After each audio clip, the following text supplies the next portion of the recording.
time for the healing of the wounds has come. The moment to bridge the chasms that divide us has come. I understand the fear of war and the pain of division that afflict this continent. If you seek peace, if you seek prosperity, tear down this wall. In the world, there's so much suffering because of that one of prayer, of unity. United, there is little we cannot do in a host of cooperative ventures. Divided, there is little we can do. With this faith, we will be able to transform the jangling discords of our nation into a beautiful symphony of brotherhood. With this faith, we will be able to work together, to pray together, to struggle together, to go to jail together, to stand up for freedom together, knowing that we will be free one day.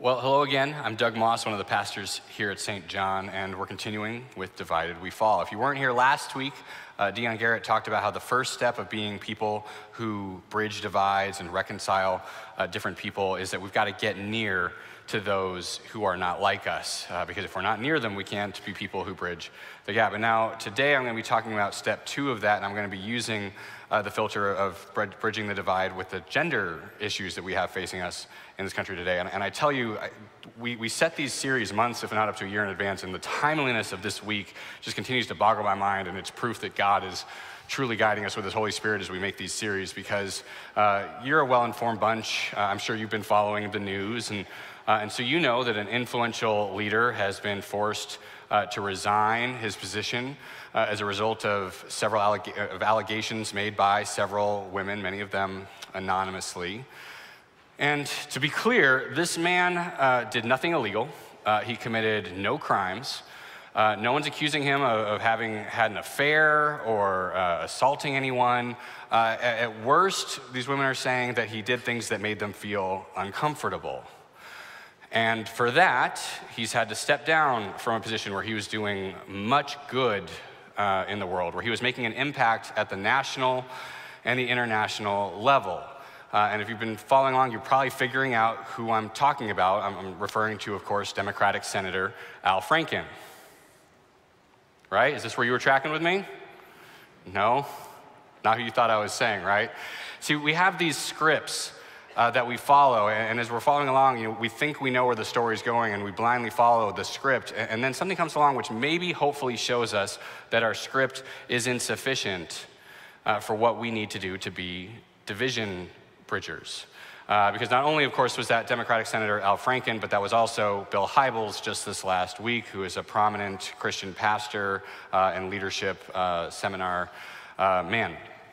And so some of you, depending on the script you follow, there's probably one of these guys that you maybe are more thinking, he got what he was deserving, it's just, it was fair.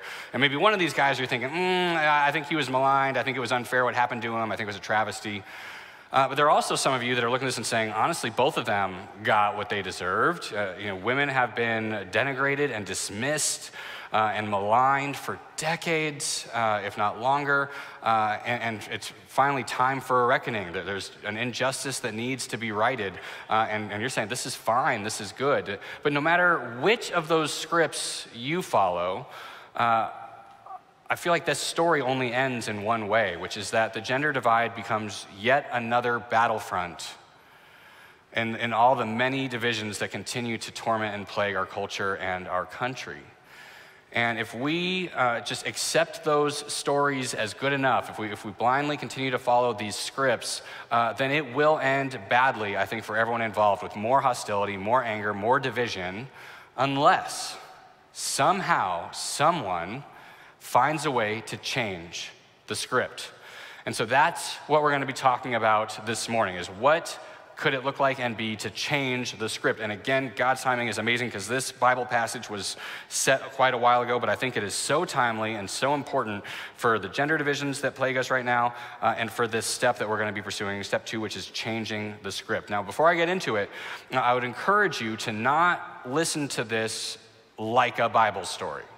All right, I'm not going to be dissecting and unpacking it. I'm just going to be reading it straight. And I'd encourage you to put yourself in the position of the people, the contemporary Israelites and people who would have been hearing this at the time. Because you see, Jesus was this influential, popular leader. People did pay attention to him just like we pay attention to the news about the influential people in our society today. People were constantly hanging on every word. And what's the new crazy thing that Jesus did today? And they couldn't wait to hear about what this guy was doing because he was making such an impact. And so I'd like you to put yourself in that mindset. We're not going to be dissecting this yet. We'll unpack it a little bit more later. But just react to this as if you were hearing it like a contemporary news story, as something that mattered and was going to have an impact on you and your family's life. So here's the story.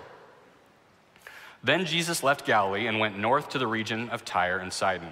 A Gentile woman who lived there came to him, pleading, "Have mercy on me, O Lord, Son of David. For my daughter is possessed by a demon that torments her severely." But Jesus gave her no reply, not even a word. Then his disciples urged him to send her away. "Tell her to go away," they said. "She is bothering us with all her begging." Then Jesus said to the woman, "I was sent only to help God's lost sheep, the people of Israel." But she came and worshiped him again, pleading again, "Lord, help me." Jesus responded, "It isn't right to take food from the children and throw it to the dogs." She replied, "That's true, Lord, but even dogs are allowed to eat the scraps that fall beneath their master's table." "Dear woman," Jesus said to her, "your faith is great. Your request is granted." And her daughter was instantly healed. Matthew chapter 15. Now, as you reacted to that story, you might have noticed something that I certainly noticed, which is this: Jesus comes across as kind of a jerk in this moment, doesn't he? I mean, we're used to the way that Jesus described, oh, he's so kind, he's loving, he's forgiving, he's so accepting of everybody. And then you come across this story, and it's kind of like the needle scratch. You're like, what is going on here? This doesn't sound like the Jesus I know. And people have spent a lot of time trying to explain away and understand what's going on here. Why is Jesus, who's usually so nice, come across so cruel in this story? I mean, people even speculate, for example, this story is only in 2 of the 3 synoptic gospels, and some people are saying it's because the third one, which is the Gospel of Luke, is that Luke was mostly to unbeliever, like non-Jewish people, Gentiles, like this woman, and that Luke himself was like, they're not going to get this story. If I try and share this story with Gentiles, it's just going to be so offensive to them, they won't hear it, and so he just left it out. That's how disconcerting and weird this story was. And when if you look at the commentaries and all the scholars and theologians, they spend a lot of ink on this one issue, which is, why is Jesus so mean in this story? And the answer that they all pretty much all come to is he's testing the woman's faith. He's really, if he just gave in to her demands right away, then we wouldn't know, and she wouldn't know, how deep and profound her faith was, as if a woman who's crossed cultural boundaries to try to find some sort of medical or spiritual help for her doctor doesn't already know the depths of her faith. But that's the answer that most scholars come to, is that he's testing the faith of this woman. And I can't prove them wrong. They might be right. I personally disagree with that assessment. I think it makes far more sense that rather than testing this woman's faith, Jesus is in fact testing the script of his disciples. You see, he knows that they've got a script that they follow, just like we do with men in leadership and the way things are going in this country. And he took this opportunity to expose to them the flaws in their script, so that they could in fact learn and change and do something different and be agents of reconciliation and bridging divides. And if we ourselves are followers of Jesus, then we have something to learn from his disciples, if that's who this story is ultimately meant to change their worldview and their lives. And so to unpack that with you this morning, what I really want to focus on is, to me, the pivotal 4 words of this story, which is this moment where the Gentile woman, when Jesus has just called her a dog, her reply, the next 4 words, "That's true, Lord, but." See, she did something amazing and powerful with those 4 words. See, she did something that in rhetoric is called embracing the premise. You see, there's always, when you engage with other people, and this goes across disciplines, this goes in, and if you're in theater, you understand this, or if you're in speech work, or if you teach people, that if you deny the premise, you shut down conversation, you take the story to a dead end, you will not effect change if you deny the premise. If you're willing to embrace the premise, you then have power to change the premise. But you have to embrace it first. You can't just deny the premise or you shut everything down. And see, and in this moment, this woman had a choice. Jesus basically called her a dog, and she could have denied the premise, and she could have said, hey, Gentiles are people too. She could have said, that's not kind, that's not fair. I thought you were the kind of person that could heal my daughter. How dare you say such a thing? And she could have stormed off and walked away, and then the story would have ended. Instead, she embraced the premise. She said, that's true. Jesus calls her a dog. She says, that's true. She didn't deny it, but then she found a way to change it. And it starts by embracing the premise. And because it's sometimes hard to engage with this when we use biblical examples, I want to give you two more recent examples of this being, of this truth coming into play, all right? And so one is from the mid-20th century with Viscountess Nancy Astor, who is a British woman who was the first woman to sit in Parliament. Back in the, I think 1929 was when she was elected. But then she served at the same time concurrently with Sir Winston Churchill, who was, as many of you know, the prime minister at the time. Led them through World War II, all that stuff. Now, Viscountess Astor and Sir Churchill were politically opposed, which also then led to a lot of personal opposition. The two of them would debate in very lengthy and witty ways. And there's one exchange that's been passed down for 60 years at this point, where in a moment of frustration where she and Churchill had been just arguing with no breakthroughs, no reconciliation, no resolve, finally in frustration, Viscountess Astor said, if you were my husband, sir, I would poison your coffee. And Sir Winston Churchill replied, if you were my wife, madam, I would drink it.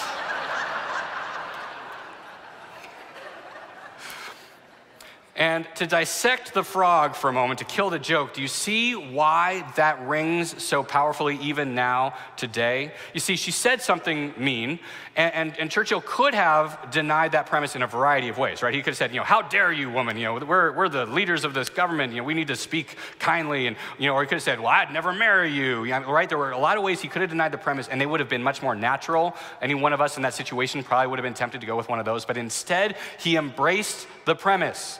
He said, all right, if we were married and if you did poison my coffee, how would I respond? Oh, well, I'll tell you what, right? And then by embracing the premise, he was able to change it. And most people would agree, he came out ahead on this exchange, right? And now it's not just about personal conflict. There's even another example that I like even more that happened with Muhammad Ali when he was getting on a plane. If you know Muhammad Ali, he was a boxer and he was very just outrageous in the things that he was willing to say. And he's sitting on the plane and the stewardess is giving him the safety speech, right? And you all know the safety speech. It is so just redundant. Everyone's heard it a million times at this point. And they got to the part where she told Muhammad Ali that he needed to buckle his seatbelt. And Muhammad Ali was not used to being told what to do, and so he responded, Superman don't need no seatbelt. And the stewardess, without missing a beat, said, Superman don't need no plane neither.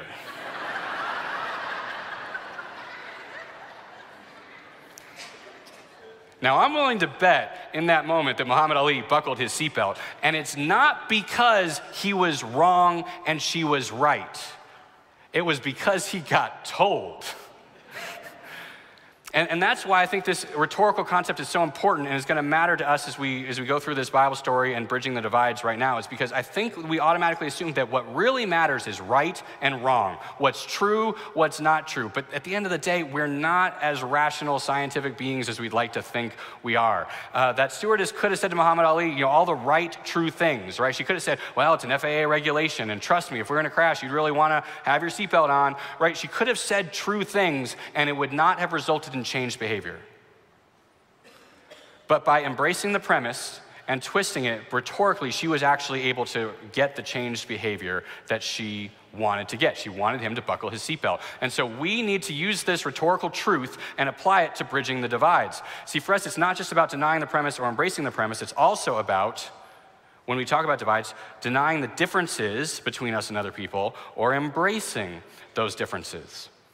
And again, when we talk about divides, it's so much more tempting and just natural to deny the differences, to just say, let's just all get along. Let's just act like nothing's dividing us. Let's just move on. We've seen this especially in racial issues and divides in our country, right? Like the phrase for a long time, certainly as I growing up, was white people saying, I don't even see color. And that sounded like a noble thing and a good thing, but if you have this rhetorical understanding, you recognize that what's actually going on there is you're denying that there are different colors. And as we've seen how that's played out, what you see from minorities is they don't want you to act like there's not different colors. They don't want you to act like there's no differences. They want equity and they want good treatment, but they recognize that the only way that's going to happen is by embracing the differences first. And it's the same with gender. It's really tempting and natural to say, let's just act like there's no genders at all. Just treat everyone the same, and that's going to be the most fair thing. But that, again, is denying the difference. Instead, if we want to be script changers, if we want to impact the world in powerful ways, I think we've got to start by embracing those differences. Because when we embrace the difference, just like when they embrace the premise in those arguments, then we make a change, then we do something powerful and amazing. So this is where I hope you are all with me so far, that we, as we be divide bridgers, we have to embrace these differences. Because once we embrace them, then and only then can we actually change the script.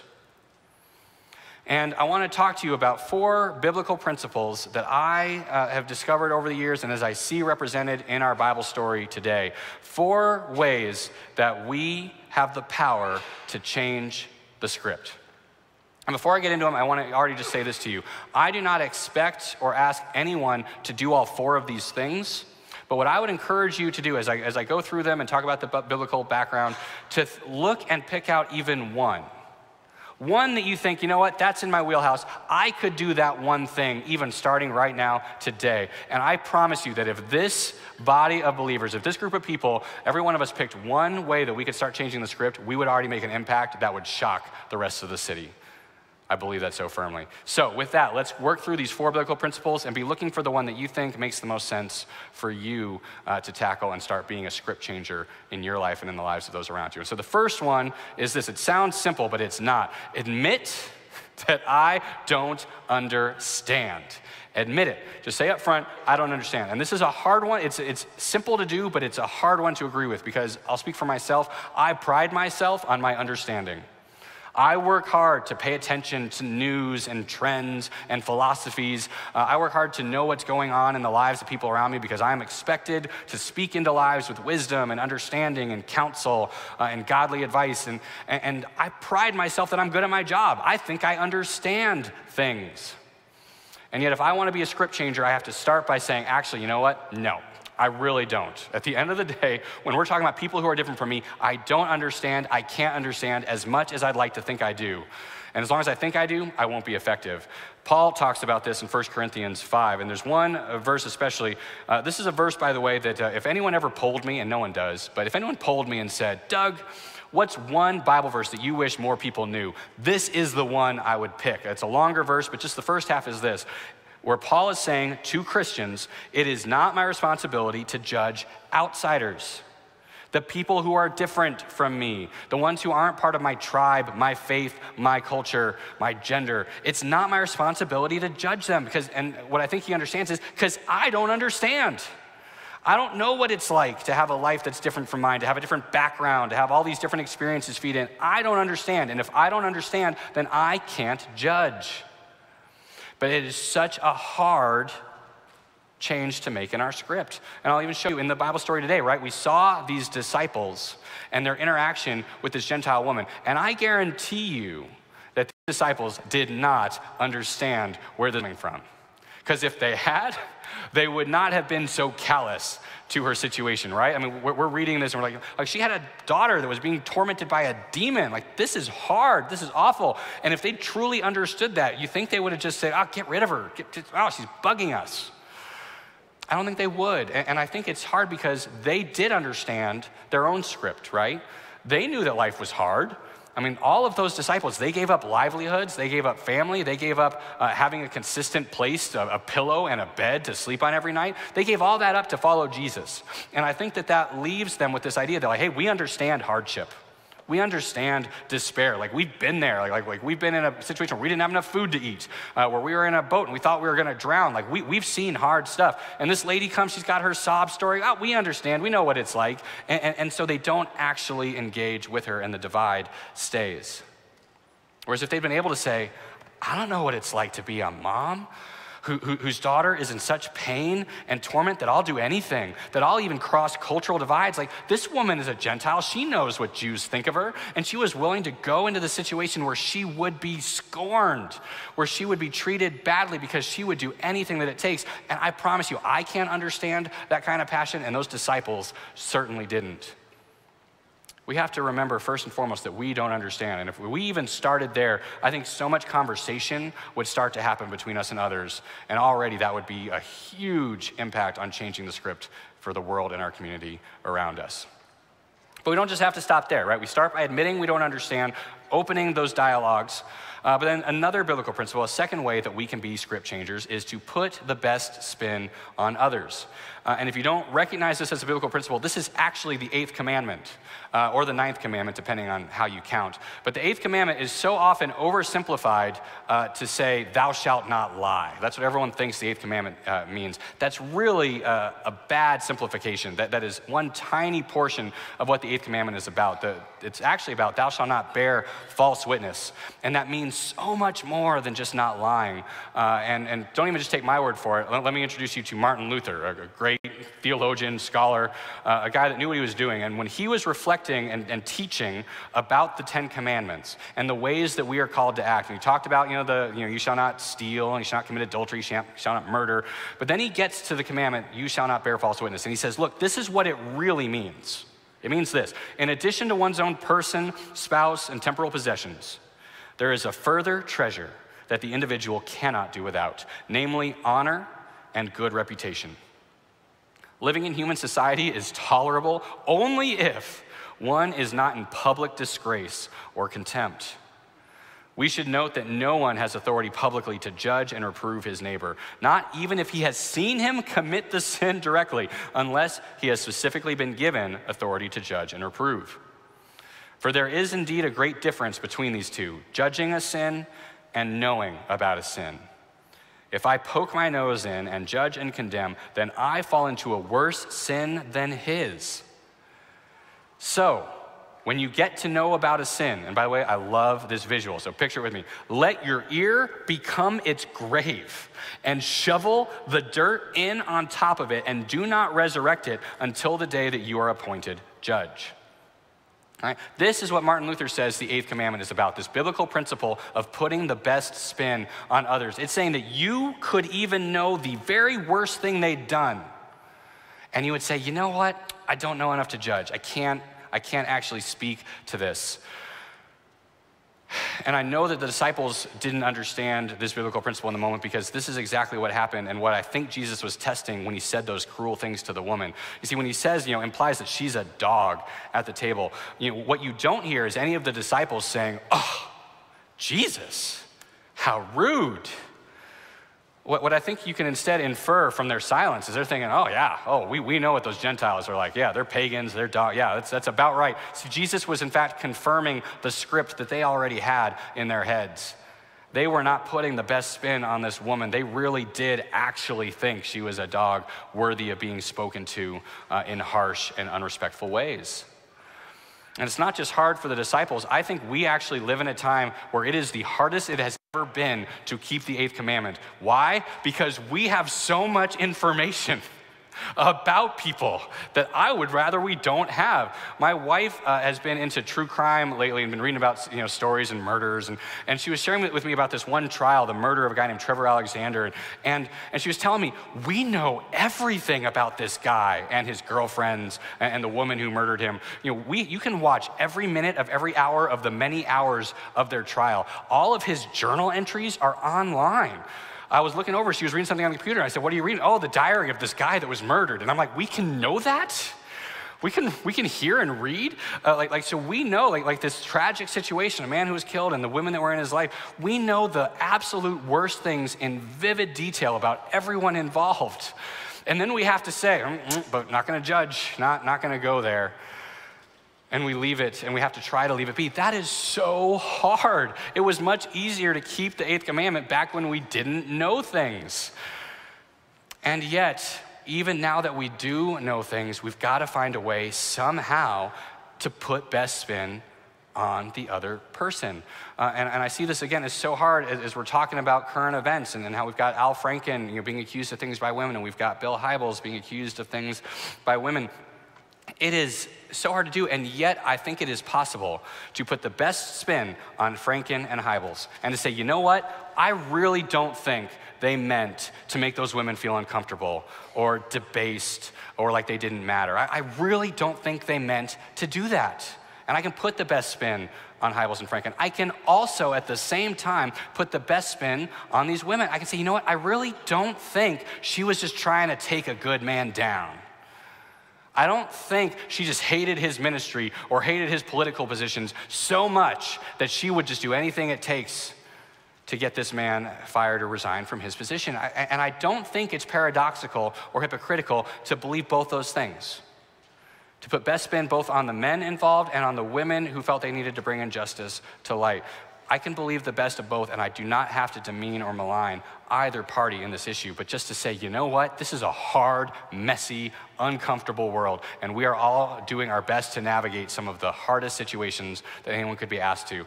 And at the end of the day, can I believe that you're doing your best to navigate it, and I'm doing my best, and can we believe the best about each other? It's hard to do, but it's a biblical principle we have to follow if we want to be people who change the script and bridge the divides.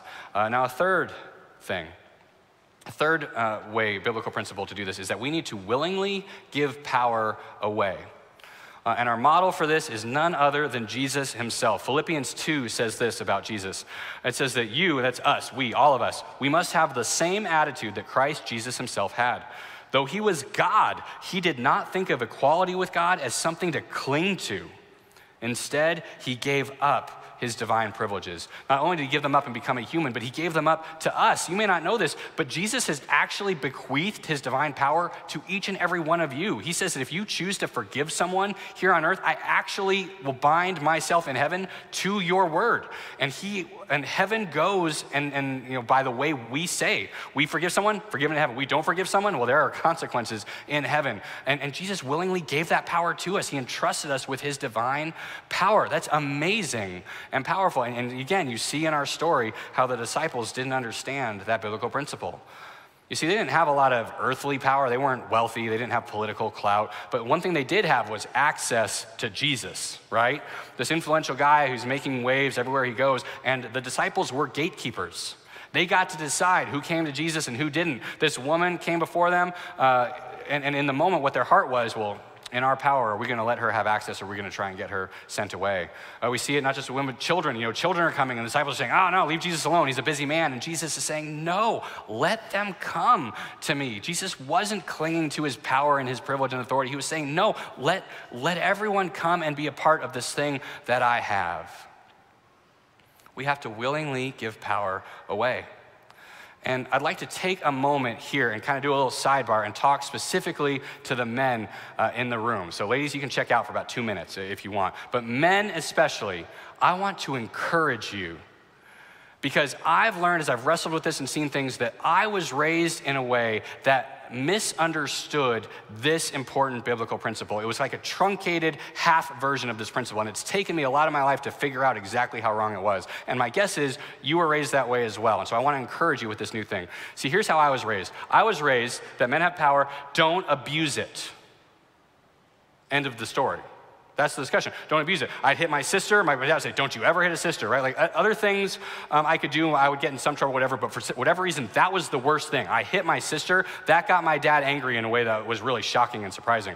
Don't you dare do it. And I learned, okay, that's bad. I can't do that. Like that's the one non-negotiable. I can steal some candy and I'm okay at the end of the day, but I hit my sister. That was a line too far. And so I grew up with this understanding that as long as I don't abuse my power or misuse it, then that's me fulfilling my responsibility as a man in the society. But the problem is that left me singularly ill-equipped to deal with the divides that are plaguing us right now. Because as things go on and the genders get so hostile, I'm left here saying, well, I don't hit women, I don't assault women, I don't rape women. Like, what else is there for me to do? Like, all these people are beating up on me and beating up on men, and I'm doing what I was told. And I think this biblical principle is so important because it actually expands that. See, it's not just about not misusing our power, but it's that all of us need to willingly give our power away, to use it to lift others up, to help others, to save others, and not to have it as something we cling to and control, but something that we willingly release to those around us. That's what makes us powerful. And men, I don't know about you, but that is actually a charge that I can be inspired about. If the vision of manhood is simply, just don't hurt women, like, okay, that's a pretty low bar to clear. But if the vision of men is we have power and we can transform a society by the way we use it, well, that gets my blood pumping. That gets me up in the morning. When I'm like, all right, I've got something to do, and it's positive, and it's amazing. I'm actually a knight that has obligations to chivalry and greatness that I can give my power away and change the world. Now, women. I'm not a woman. I don't really know how you can do this one. Sorry. You're just going to have to figure this out for yourselves. I'm sure there's some wise people you respect. Women, you got to figure out what this looks like for you to willingly give power away. But I'll speak to the men, and I'll trust that you are good and noble women, and you will figure out what this biblical principle looks like in your life. So moving on to the fourth one. Can only share what I got. But the fourth one, unfortunately, is the hardest. And I think it is also, though, correspondingly, the most powerful way to change scripts of society around us. And it is to give up all claim to fair treatment. Give it up. And I think this one is so hard. These are all hard in one way or another, but I think this one is hard especially for us as Americans because our national identity is very specific. Other countries, they have identities that are based on different things. It's based on an ethnic heritage or a historical heritage, or it's based on a monarchy that's been consistent for generations. We are this rare post-Enlightenment country where our national identity is built on rights, right? Like that was the Declaration of Independence, was this idea that there are inalienable rights that we all have, and that's what defines us as Americans. And yet the first thing that the Bible tells us to do is that we have to give up our rights. And this is one of the areas, there are some areas where the American ethic is I think, aligned with Christianity. This is an area where I think the American ethic and Christianity really do struggle to live in tension because we were raised that as Americans, we defend our rights, but the Bible actually teaches us something different.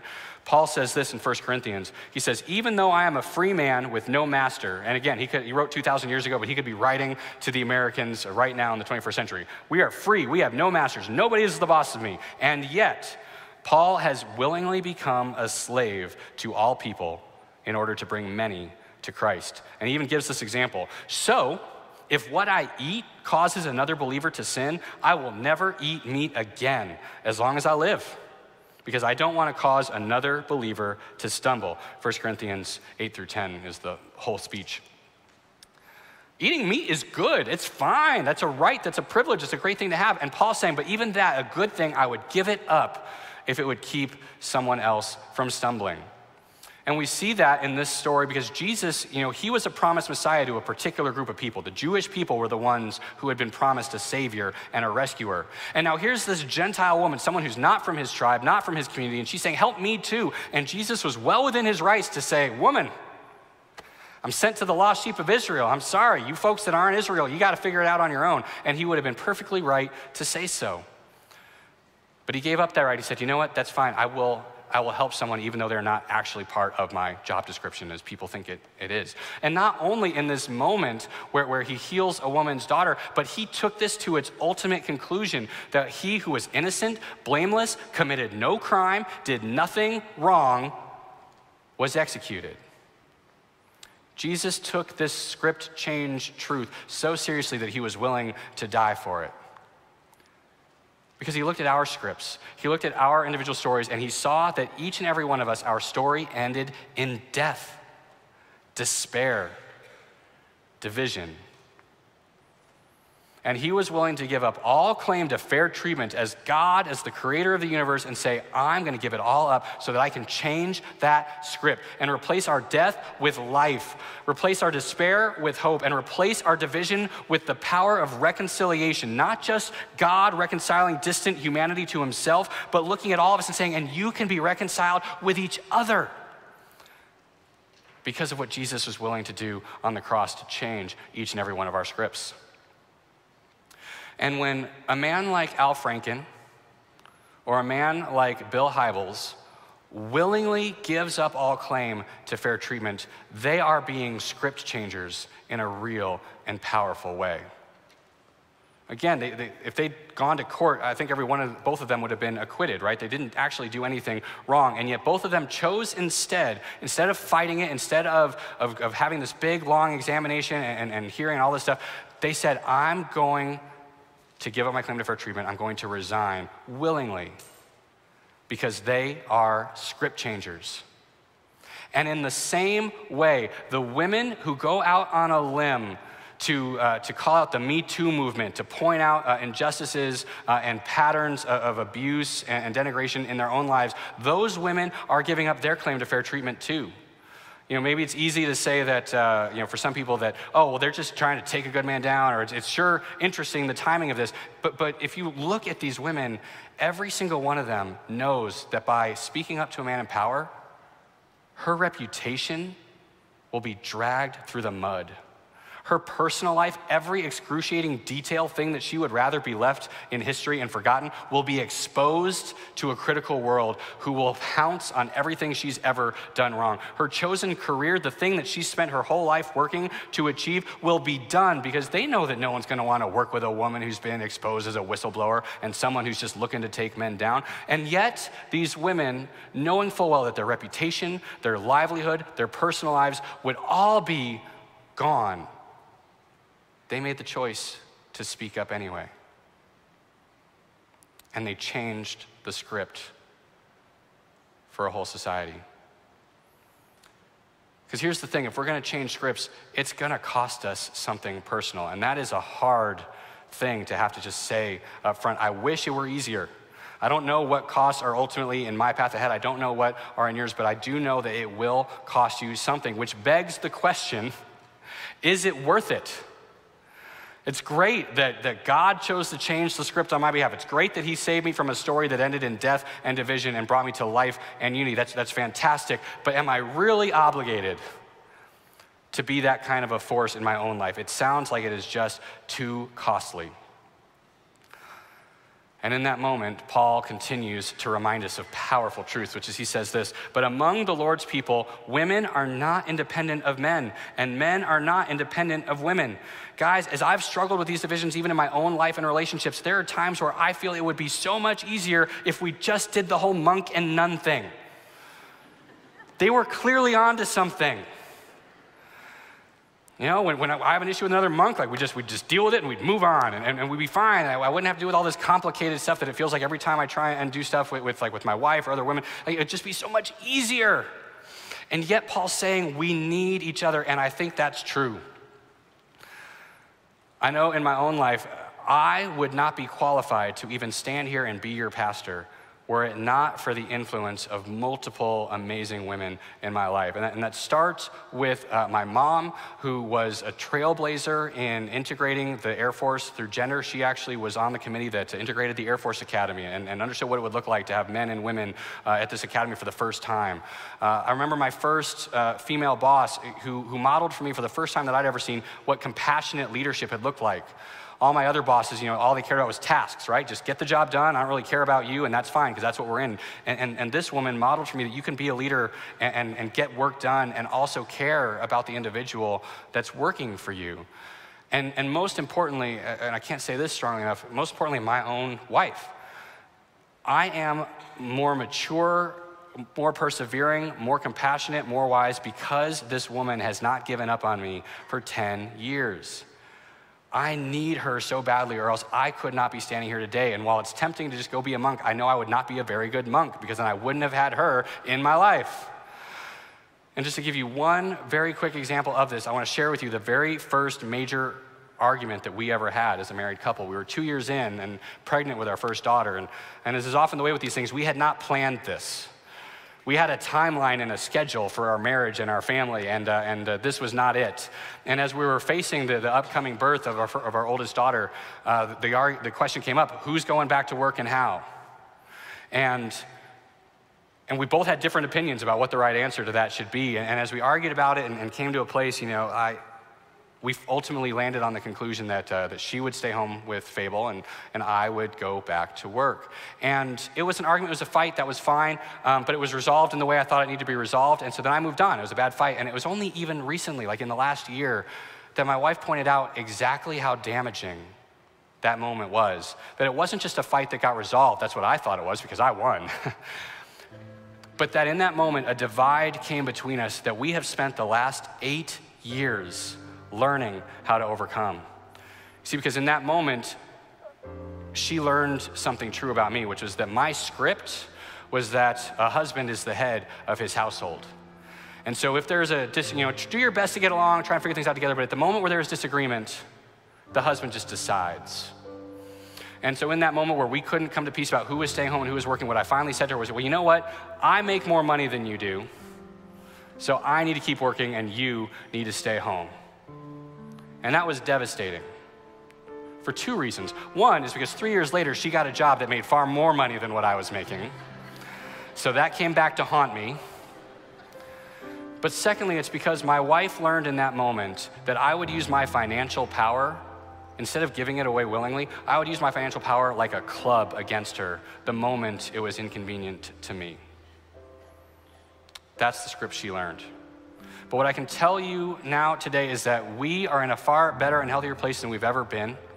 And it's because we are two people that were not content to settle for the storyline that had been given to us by those around us. That we have worked hard each and every day for 8 years since that moment to say we are going to write a new story. We are going to change the script. And we have learned these biblical principles through blood, sweat, and a lot of tears. And we've changed the script for ourselves, for our family, and I hope for so many people around us. And as I look out at this group of people, I am encouraged because I see a world that is filled with scripts that will not resolve the divides. But I see a people who march to a different storyline, who have a God who rewrote the script for each and every one of your behalves, and who therefore have that power to change the script in our lives and in the lives of those around us. And when we do, we will be a force the likes of which this country and world have never seen. And that's why I am hopeful and encouraged this morning, and I hope you are too. Amen. Please pray with me for a moment. Lord God, you promised when you were sitting with your disciples and saying that you needed to do this amazing, horrific thing of dying on the cross, you promised them that you would send a counselor to us. And so, Lord, right now I ask that you would be true to your promise, that your Holy Spirit that you promised us all the way 2,000 years ago would be present in the hearts of each and every man, woman, and child in this room, and that you would use us to change the scripts of those around us in mighty ways, that where there is despair, we would show hope, and where there is division, we would model what reconciliation, love, and unity can look like. Lord, by ourselves, we can do nothing, but with the power of your Spirit in us, we can change the world simply by changing our scripts. Amen.